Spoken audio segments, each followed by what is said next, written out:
पाकिस्तान में लाशें बिछाने वाला मुनीर, विरोधियों पर कहर बरपाने वाला मुनीर, खुद को पाकिस्तान का सबसे ताकतवर आदमी समझने वाला मुनीर, जिस मुनीर पर दूसरे देशों को अस्थिर करने के आरोप लगते रहे हैं, अब वही मुनीर खुद एक इंटरनेशनल साजिश की कहानी के केंद्र में था।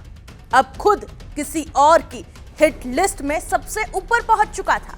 एक कहावत है हिंदी में कि शिकारी कितना भी शातिर क्यों ना हो, एक दिन वो भी किसी और के निशाने पर आ ही जाता है। स्विट्जरलैंड में पीस टॉक चल रही थी।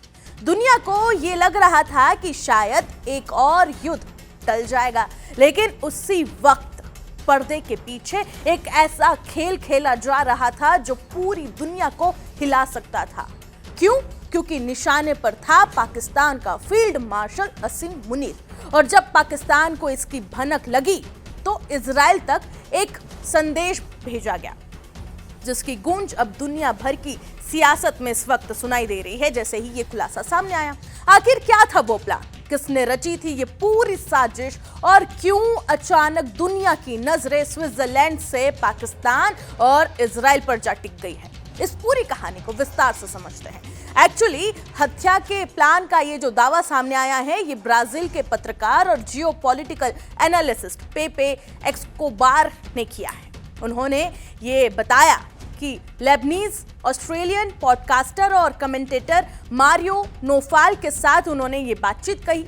एस्कोबार के मुताबिक 21 जून को स्विट्जरलैंड में अमेरिका और ईरान के बीच चल रही पीस टॉक के दौरान एक बड़ा सुरक्षा खतरा पैदा हो गया था। उनका ये मानना है, उन्होंने ये दावा किया है कि पाकिस्तान की सैन्य खुफिया एजेंसी को जैसे ही इस साजिश की जानकारी मिली कि इजराइल की खुफिया एजेंसी मोसाद पाकिस्तान के सेना प्रमुख आर्मी चीफ असीम मुनीर और संभवतः उनके डेलीगेशन को निशाना बनाने की तैयारी कर रही है, इन्हें मौत के घाट उतारने की तैयारी कर रही है। एस्कोबार ने आगे ये भी कहा कि पाकिस्तानी मिलिट्री इंटेलिजेंस ने इस कथित प्लान से जुड़ी बेहद विश्वसनीय जानकारी हासिल की थी कि यह मोसाद का प्लान है। उनके मुताबिक मामला इतना गंभीर था कि पाकिस्तान ने तुरंत इस पर रिएक्शन देना शुरू कर दिया, और यहीं से कहानी और भी ज्यादा दिलचस्प हो जाती है। एस्कोबार के मुताबिक पाकिस्तान ने अपने पारंपरिक मध्यस्थ के जरिए इजराइल तक एक सख्त संदेश पहुंचाया था। उन्होंने संकेत दिया कि इस मामले में मध्यस्थ की भूमिका शायद ओमान ने निभाई हो, कि ओमान ने ये मैसेज इजराइल को दिया हो। कथित तौर पर संदेश साफ था, अगर पाकिस्तानी डेलीगेशन को छुआ भी गया तो उसका बहुत गंभीर जवाब दिया जाएगा। दिलचस्प बात यह भी है कि हाल के दिनों में सोशल मीडिया पर कुछ लोग ये कह रहे थे कि इजराइल पाकिस्तान को धमकियां दे रहा था, लेकिन एस्कोबार की कहानी बिल्कुल उल्टी है।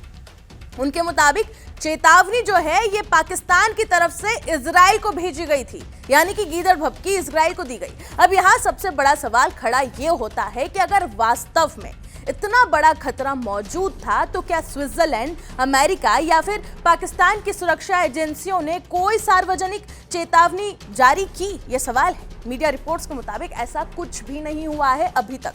स्विस, अमेरिकी और पाकिस्तानी एजेंसियां, ये तीनों ही एजेंसियों की तरफ से कोई भी आधिकारिक सेफ्टी अलर्ट जारी नहीं किया गया है अब तक, ना ही सार्वजनिक तौर पर किसी हत्या की साजिश का जिक्र तक किया गया। इसके अलावा अब तक ना तो पाकिस्तान सरकार की ओर से और ना ही इजराइल सरकार की ओर से इस पूरी कहानी को लेकर कोई पुष्टि की गई। दोनों देशों की तरफ से कोई भी अभी तक आधिकारिक बयान इस पूरे मामले को लेकर सामने नहीं आया है। यानी फिलहाल जो कुछ सामने आया है वो मुख्य रूप से पेपे एस्कोबार के दावों और उनके बताए गए सूत्रों पर आधारित है। ये मामला इसलिए भी चर्चा में है क्योंकि हाल के दिनों में पाकिस्तान खुद को अमेरिका और इजराइल के बीच बातचीत कराने वाला देशों में शामिल करने की कोशिश कर रहा था। यहाँ पे एक चौधरी बनने की वो कोशिश कर रहा था। अमेरिका ईरान तनाव बढ़ने के बाद पाकिस्तान ने मध्यस्थ की भूमिका निभाने की कोशिश तो की, लेकिन वो फेल हुआ। पिछले हफ्ते प्रधानमंत्री शहबाज शरीफ और फील्ड मार्शल असीम मुनीर स्विट्जरलैंड गए थे, और वहीं पर अमेरिका और ईरान के बीच चल रही अहम चर्चाओं के दौरान ये कथित सुरक्षा खतरा सामने आने की बात इस वक्त सामने आई है, कही जा रही है, जो कि एक पत्रकार ने की है। एस्कोबार का तो ये तक कहना है कि अगर पाकिस्तानी खुफिया एजेंसी समय रहते इस जानकारी तक नहीं पहुंचती तो मामला एक बड़े अंतर्राष्ट्रीय संकट में बदल सकता था। लेकिन कहानी का दूसरा पक्ष बिल्कुल अलग है, इसे भी आप समझ लीजिए। पाकिस्तान के कई पत्रकारों और राजनीतिक टिप्पणीकारों ने इस पूरे मामले को सिरे से खारिज कर दिया है, यानी कि इनकार ही कर दिया है।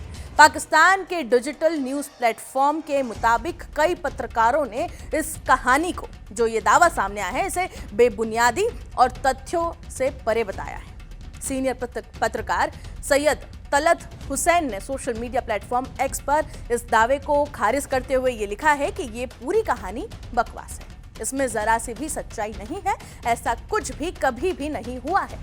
उन्होंने आगे ये भी कहा कि पाकिस्तान के एक वरिष्ठ सुरक्षा अधिकारी ने इस कहानी को भ्रामक प्रोपोगेंडा बताया है ताकि दोनों देशों के बीच में तनाव हो। यानी एक तरफ एक पत्रकार ये दावा कर रहा है कि स्विट्जरलैंड में मौत का खेल खेला जा रहा था, तो वहीं दूसरी तरफ पाकिस्तान के अनुभवी पत्रकार ये कह रहे हैं कि ऐसा कुछ भी नहीं हुआ है। अब फैसला दर्शकों को करना है कि वो किस पक्ष को ज्यादा विश्वसनीय मानते हैं। लेकिन एक बात इस पूरे मामले को लेकर यह तय है कि इस एक कहानी ने पाकिस्तान, इजराइल, अमेरिका और ईरान के बीच चल रही कूटनीति को अचानक दुनिया की सबसे चर्चित बहस बना दिया है। और यही वजह है कि स्विट्जरलैंड की एक बंद कमरे वाली मीटिंग अब ग्लोबल सुर्खियों में है। आपको क्या लगता है, क्या असीम मुनीर सचमुच किसी बड़े ऑपरेशन के निशाने पर थे? क्या मोसाद सच में असीम मुनीर को मारने वाला था, या फिर यह सिर्फ एक जियोपॉलिटिकल दावा है, सिर्फ अटकलों का एक तूफान है? कमेंट में अपनी राय जरूर बताएं। बाकी तमाम खबरों के लिए बने रहे जी न्यूज़ के साथ।